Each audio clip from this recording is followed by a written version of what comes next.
how you can enable and use breakout rooms in a Zoom meeting.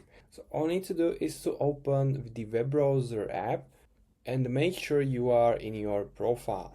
Now on the left, go to My Account and open Settings. At the top menu bar, we want to go to Meeting section, and on the left, click in Meeting, Advanced. And now we need to make sure to enable breakout room in your meetings. So this is the option. We need to turn it on. And here are some other options that might be useful for you. So read it and enable it if you want to. Now we need to turn on the Zoom app and create a new meeting. So I'm gonna create one. Let's get started, and once it's loaded, click on More, these three dots, and there should be option Breakout Rooms, which is here.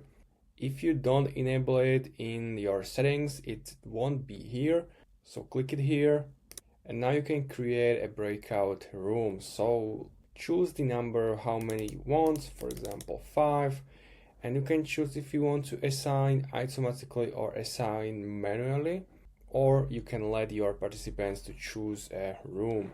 So I'm gonna assign manually, and I'm gonna create these breakout rooms, and these are my breakout rooms. You can, for example, rename it as you want, as you wish to, each one by one. You can assign here or delete room here, and if you are finished, you can click open all rooms to make it started. And now you see all the rooms. Here is also tab for participants, and you will see each participant in each room. So if you want to join, for example, to room 3, click here and you're gonna be in that breakout room. Down here you can also broadcast a message for all members in all rooms. You can also broadcast a voice, and there are also multiple options what you can do.